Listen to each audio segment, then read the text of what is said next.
Hey guys, this is Sophie and you're watching the final episode of my Pleasantview story. So this time, let's start with the most intriguing conflicts from last episode, which is the feud of the Caliente sisters. So Nina caught Don cheating on her with Dina while she was pregnant with his baby. So she kicked him out and also cut her relationship with her sister. As a single mother, she had to work hard to sustain herself and her daughter, but eventually her hard work paid off and she was advancing nicely in her career. Her daughter grows up and goes to school, and as Nina accompanies her on the first day, she meets the headmaster. They get to know each other briefly, and the headmaster is stunned by Nina's strengths and devotion to her daughter, so he offers Nina his help whenever she needs it. And Nina doesn't really need his help. It's not like she was waiting for a savior if she managed to accomplish this much all by herself. But nevertheless, she likes this man, and so they start seeing each other more frequently. As their relationship gets stronger, the headmaster eventually proposes to Nina, and she is happy to say yes. So they move in together, and soon they will have their first child. But what is Dina doing in the meantime? After Mortimer left, she felt quite confident. She already has this big beautiful house, now all she has to do is to keep it. And to do that, she only needs, well, a lot of money. So as she is not willing to give up her now unsustainable lifestyle, she has only one option left. And that is her sister Nina, who is doing okay. She just got married, raising her kids. So Dina visits her and asks for her help. And even though Nina is the kinder one among the Caliente sisters, she is not Mother Teresa. If you just think about it, that she left with practically no money when Dina hit her jackpot with Mortimer, then Dina denied to pay her share of the old house, even though she knew that Nina was living a humble life. And if this is not enough, she also seduced Don from her. So I think this is an understandable reaction from Nina, that now that her life is finally okay, she doesn't want her sister to be part of it again in any way, so she denies help. Unfortunately, Dina has no real understanding of money and value and how things work in general, because before Mortimer, she was unemployed, and then Mortimer provided her everything. So now she has this false perception that earning money with work is not a great effort at all.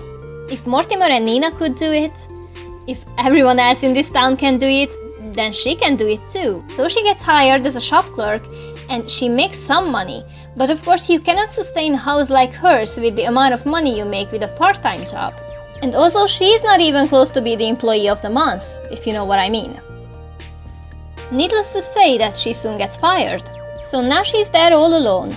No rich husband, no money, no job, nothing really. She had Don as a lover, but Don is not reliable, and also as Dina is becoming more and more stressful and less fun, they see each other less and less frequently. The only person she sees every week is the debt collector. And she could sell the house. She could have done it long ago, and with the money she could have afforded herself a less luxurious but still acceptable lifestyle. But she was, and she still is so stubborn. She is thinking about money so unrealistically that in the end, she loses literally everything.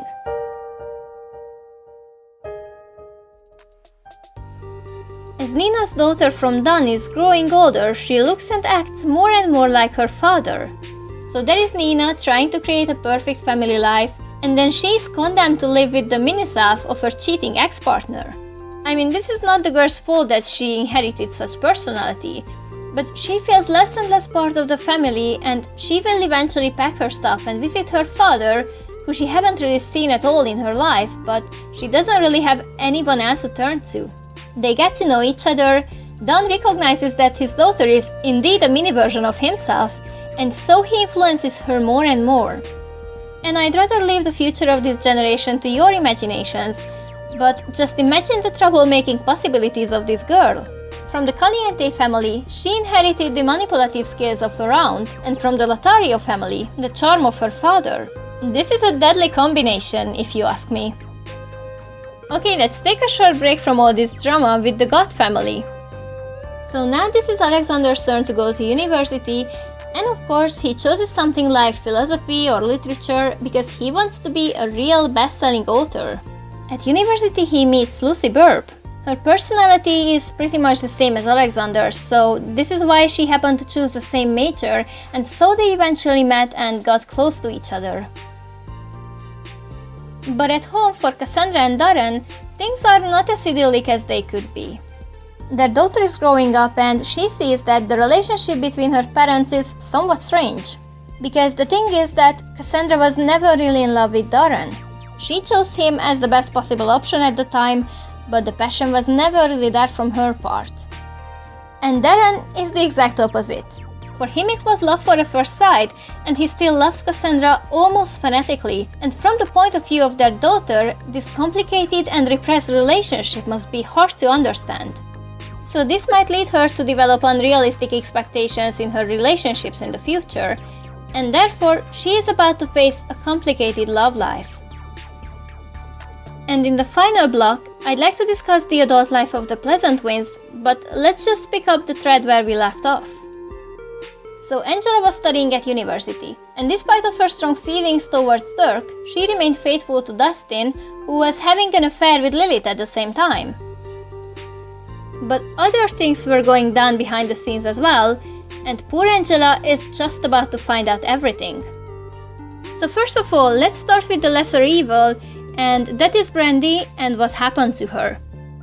While her late husband, Skip, worked with Michael Batchelor, who is the inventor of the cloning technology. So Skip was his test subject, and even before his death, I think they already agreed to include Brandi as well as the first woman test subject. And why Brandi agreed to this is most likely because of two things. The first is that they were probably broke all along and they needed money. And second, Brandi is a family-oriented sim. So I assume she was curious about this new technology. So the arrangements were made and she was impregnated with her own clone as an experiment. But as we said, she was the first woman subject to give birth to a clone, and by the time the clone baby came, Michael Batchelor was already dead, so he couldn't provide the specific assistance that this labor would have required, and therefore Brandi and the clone baby died due to the complications. So now all the responsibility of raising Bo got transferred to Dustin, and from Dustin to Angela. And so this must be shocking for everyone, including Angela, that she returns from university to this situation, that she has to take care of a kid that is not even hers. But we know she's an angel and she does it without saying a word, she's always there for Dustin. Now the other thing that happens not long after she returns home to Dustin is that Lilith shows up with a newborn baby. And she claims that she has no idea about the baby's father, and also she is not ready for this and not able to raise it, and so she begs Angela to take care of the kid. And so, don't think that Angela is so naive or so blindfolded that she doesn't know what's going on. It's just that she asks herself, what's the point of making a scene? Dustin already cheated on her, his kid from Lilith is already in her arms, so from her point of view, bringing all this up would not solve anything. It would only make things worse. So this is how Angela starts her life. In a terrible marriage and with the responsibility of raising two kids when none of them are really hers. So on that depressing note, I'd like to thank all of you for following the story. I hope you enjoyed, or maybe it gave you a second wind to reinstall The Sims 2 and create your own stories about Pleasantview. Bye for now, and I'll see you in some other video.